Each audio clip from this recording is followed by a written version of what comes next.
Balram, very good morning. ഇന്ത്യയും ബംഗ്ലാദേശുമായി ബന്ധപ്പെട്ട് ചില തർക്കങ്ങൾ മുൻ പ്രധാനമന്ത്രി ഷെയ്ഖ് ഹസീനയെ കൈമാറണമെന്ന വിഷയത്തിൽ നിൽക്കുന്നുവെന്നാണ് മനസ്സിലാക്കുന്നത്. വീണ്ടും കത്തയച്ചിരിക്കുകയാണ് ബംഗ്ലാദേശ്. എന്നാൽ ഇക്കാര്യത്തിൽ കൈമാറേണ്ട ആവശ്യമില്ല എന്നൊരു വിലയിരുത്തലിലായിരുന്നല്ലോ നമ്മൾ. അന്താരാഷ്ട്ര കുറ്റകൃത്യ ട്രൈബ്യൂണലിന്റെ വിധിയുടെ പശ്ചാത്തലത്തിലാണ് ഇപ്പോൾ ഈ കത്തെന്ന് മനസ്സിലാക്കുന്നു. ഒപ്പം തന്നെ ഡൽഹി കലാപ ഗൂഢാലോചന കേസിൽ പ്രതികളായ ഉമർ ഖാലിദ് ഉൾപ്പെടെയുള്ളവരുടെ ജാമ്യാപേക്ഷ സുപ്രീംകോടതി ഇന്ന് വീണ്ടും പരിഗണിക്കുകയാണ്. ഇന്ത്യയുടെ 53ാമത് ചീഫ് ജസ്റ്റിസായി ജസ്റ്റിസ് സൂര്യകാന്ത് ചുമതലയേൽക്കുകയുമാണല്ലോ.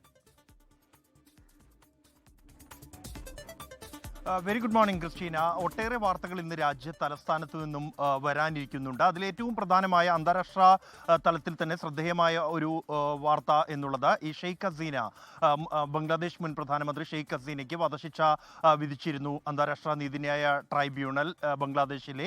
ഇതിൻ്റെ പശ്ചാത്തലത്തിൽ അവരെ കൈമാറണമെന്നാവശ്യപ്പെട്ടുകൊണ്ട് ഇന്ത്യക്ക് വീണ്ടും കത്തയച്ചിരിക്കുകയാണ് ബംഗ്ലാദേശ് വിദേശകാര്യ മന്ത്രാലയമാണ് ഇക്കാര്യം സ്ഥിരീകരിച്ചിരിക്കുന്നത്.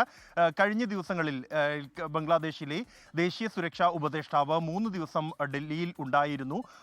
ചർച്ചയുമായി ബന്ധപ്പെട്ട് അദ്ദേഹം ഉണ്ടായിരുന്നു എങ്കിൽ പോലും ആ ഒരു ഘട്ടത്തിൽ ഈ വിഷയം ഉന്നയിച്ചിരുന്നില്ല. അദ്ദേഹം മടങ്ങിയതിന് തൊട്ടു പിന്നാലെയാണ് ഇത്തരത്തിൽ വീണ്ടും ഇക്കാര്യം ഉന്നയിച്ചുകൊണ്ട് ബംഗ്ലാദേശ് ഇന്ത്യക്ക് കത്തയച്ചിരിക്കുന്നത്. ഇക്കാര്യത്തിൽ വിദേശകാര്യ മന്ത്രാലയത്തിൻ്റെ ഔദ്യോഗികമായ പ്രതികരണം വരേണ്ടതുണ്ട്.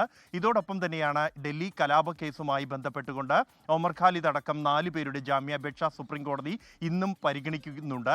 പ്രധാനമായും ഈ വിഷയത്തിൽ ഡൽഹി പോലീസിന്റെ വാദങ്ങൾ തന്നെയായിരിക്കും ഇന്നും സുപ്രീം കോടതി കേൾക്കുക. കഴിഞ്ഞ ദിവസങ്ങളിൽ നടന്ന വാദത്തിൽ ശക്തമായി തന്നെ ഇവരുടെ ജാമ്യാപേക്ഷയെ ഡൽഹി പോലീസ് എതിർത്തിട്ടുണ്ട്. കലാപ കേസിൽ ഇവർക്ക് പങ്കുണ്ട് എന്നതിൻ്റെ വ്യക്തമായ തെളിവുകൾ ഉണ്ട് എന്നും ഇവർ ഫണ്ട് ഉൾപ്പെടെ സ്വീകരിച്ചിട്ടുണ്ട് എന്ന കാര്യവും ഡൽഹി പോലീസ് കോടതിയിൽ ഉന്നയിച്ചിട്ടുണ്ട്. ജസ്റ്റിസ് അരവിന്ദ് കുമാർ അധ്യക്ഷനായ ബെഞ്ചാണ് ഈ ഹർജി പരിഗണിക്കുന്നത്.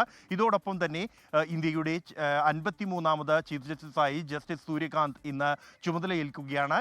രാഷ്ട്രപതി ഭവനിൽ വെച്ചാണ് ഈ ചടങ്ങ് നടക്കുക. കേന്ദ്രമന്ത്രിമാർ, സുപ്രീം കോടതി ജഡ്ജിമാർ അടക്കമുള്ളവർ ഈ ചടങ്ങിൽ പങ്കെടുക്കുന്നുണ്ട്.